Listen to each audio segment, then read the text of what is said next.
자, 오늘은 한국 현대사에서 가장 충격적인 범죄 중 하나로 꼽히는 사건을 좀 들여다볼까 합니다. 이게 그냥 단순한 방화 사건으로 시작됐거든요. 근데 끝에 가서는 우리 사회 시스템이 도대체 왜, 어떻게 실패했는가 하는 정말 무거운 질문을 던지게 만들었습니다. 2019년 4월 17일 새벽이었어요. 경남 진주에 있는 아주 평범한 아파트였는데 그곳이 정말 상상도 할 수 없는 공포의 현장으로 변해버렸습니다. 이 모든 끔찍한 일이요, 진짜 커피 한 잔 마시는 시간보다도 짧은 단 20분 만에 벌어진 일입니다. 근데 이게 그냥 불만 지른 게 아니었어요. 이건 명백한 함정이었습니다. 범인 안인득은 자기 집에 불을 지른 다음에 칼 2자루를 들고 주민들이 대피할 수 있는 유일한 통로, 바로 그 2층 계단에서 기다리고 있었던 거죠. 이 공격으로 결국 5분이 목숨을 잃었습니다. 수사가 진행되면서 이 공격에 정말 소름 끼치는 전말이 드러나기 시작했는데요. 범행 대상이요, 절대 무작위가 아니었습니다. 바로 이 지점에서 범인의 심리가 아주 명확하게 보이기 시작해요. 그는 철저하게 저항할 수 없는 약자들만 노렸습니다. 12살짜리 어린아이, 그리고 그 아이의 할머니, 또 고3 여학생까지. 이건 그냥 닥치는 대로 휘두른 묻지마 폭력이 아니었던 거예요. 명백하게 사회적 약자들을 겨냥한 아주 계획적인 학살이었습니다. 근데요, 이 비극이 정말 안타까운 건 이게 결코 갑자기 일어난 일이 아니라는 겁니다. 이미 몇 달 동안 주민들은 계속 공포에 떨고 있었어요. 그리고 그들을 지켜줬어야 할 우리 사회 시스템은 모든 단계에서 제대로 작동하지 않았습니다. 완전히 실패한 거죠. 경고 신호는요, 정말 차고 넘쳤습니다. 처음엔 그냥 이웃을 괴롭히는 수준이었는데 나중엔 쇠망치를 들고 난동을 부리기까지 했어요. 그의 공격성은 점점 더 심해졌죠. 주민들이 112에 신고한 것만 무려 8번입니다.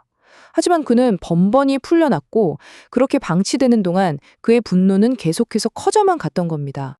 도대체 안인득은 왜 그랬을까요? 그는 치료받지 않은 조현병으로 인한 피해망상에 시달리고 있었습니다. 그러니까 주변 모두가 자기를 해치려 한다는 망상 속에서 살고 있었던 거죠. 2016년까지 무려 68차례나 치료를 받은 기록이 있는데 그 이후로는 치료를 완전히 중단한 상태였습니다. 심지어 그의 가족들까지도 이 위험을 알고 있었습니다. 안인득의 형이 동생을 제발 입원시켜달라고, 도와달라고 그렇게 애원했지만 돌아온 대답은 본인 동의 없이는 강제 입원이 불가능하다는 것뿐이었습니다. 환자의 인권을 보호하기 위해 만들어진 법이 역설적으로 환자의 가족과 사회 전체를 무력하게 만들어버린 셈이죠. 자, 이제 재판 과정으로 한번 넘어가 보죠. 바로 이 재판에서 이 사건의 가장 핵심적인 갈등이 드러납니다. 그리고 결국 온 나라를 충격에 빠뜨린 판결이 나오게 되죠. 1심과 2심의 판결이 정말 극명하게 엇갈렸습니다. 일반 시민들이 배심원으로 참여한 1심에서는 사형이 선고됐어요. 그런데 항소심 재판부가 이 판결을 완전히 뒤집고 무기징역을 선고합니다. 그리고 이 판결이 대법원에서 그대로 확정되죠. 1심 재판부도 그의 정신질환을 몰랐던 건 아닙니다. 인정했어요. 하지만 그보다는 이 범행이 너무나 끔찍하고 계획적이었기 때문에 그 책임이 더 무겁다고 본 겁니다. 어찌 보면 사형을 요구했던 당시 국민들의 목소리가 반영된 판결이었죠. 이 모든 재판의 향방은요, 바로 심신미약이라는 법률 용어 딱 하나에 달려 있었습니다. 정신적인 문제 때문에 옳고 그름을 판단할 능력이 부족한 상태라는 뜻인데, 과연 심각한 정신질환으로 현실 감각이 왜곡된 안인득에게 온전한 책임을 물을 수 있는가? 바로 이게 핵심 쟁점이었습니다. 결국 항소심과 대법원은 안인득 측의 손을 들어줬습니다. 그의 피해망상이 너무 심각해서 범행 당시에 정상적인 정신 상태라고 보기 어렵다. 그렇기 때문에 법적으로 형을 감경해주는 것이 맞다고 최종 결론을 내린 겁니다. 대법원의 이 확정 판결로 안인득에 대한 형사재판은 완전히 끝이 났습니다. 유가족들은 엄청난 충격에 빠졌고 우리 사회에서는 이 판결을 두고 아주 격렬한 논쟁이 불붙기 시작했죠.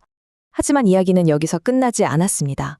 형사재판은 끝났지만 이제 사람들의 관심은 범죄자 개인을 넘어서 왜 그를 막지 못했는가, 즉 시스템의 문제로 옮겨가기 시작했습니다.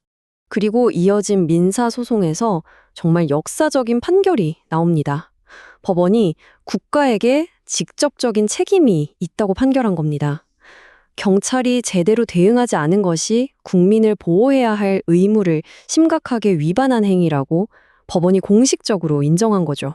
법원은 국가가 일부 유족들에게 4억 8천만 원이 넘는 돈을 배상하라고 명령했습니다.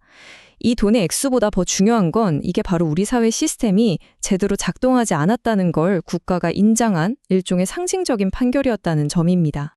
자, 그래서 핵심은 바로 이겁니다. 이 사건은 우리 사회의 안전망에 얼마나 깊고 위험한 구멍이 뚫려 있었는지를 그대로 보여준 사건이었어요. 이 사건은 우리에게 굉장히 어려운 질문을 던집니다. 한쪽에는 정신질환을 앓는 개인의 인권이 있고요. 다른 한쪽에는 다수 시민의 안전이 있습니다. 이 둘 사이의 균형을 어떻게 맞춰야 할까요? 특히 2017년에 정신건강복지법이 바뀌면서 강제 입원이 더 어려워졌는데 이게 혹시 인권만 너무 강조하다가 가족과 사회를 무방비 상태로 만든 건 아닌지 생각해 볼 문제입니다. 이 끔찍한 비극을 겪고 나서야 전문가와 정치인들 사이에서 사법 입원제라는 새로운 대안을 도입해야 한다는 목소리가 커지기 시작했습니다. 강제 치료라는 그 어려운 결정을 더 이상 가족이나 경찰에게만 맡기지 말고 법관, 즉 판사가 직접 판단해서 결정하게 하자는 거죠. 결국 진주 아파트 참사는 단순히 한 명의 미치광이가 저지른 범죄가 아니었습니다. 이건 명백한 시스템의 실패였어요. 그리고 우리에게 정말 잊을 수 없는 질문 하나를 남겼습니다. 과연 우리는 또 다른 비극이 반복되는 걸 막을 수 있을 만큼 이 사건에서 충분히 배우고 달라졌을까요?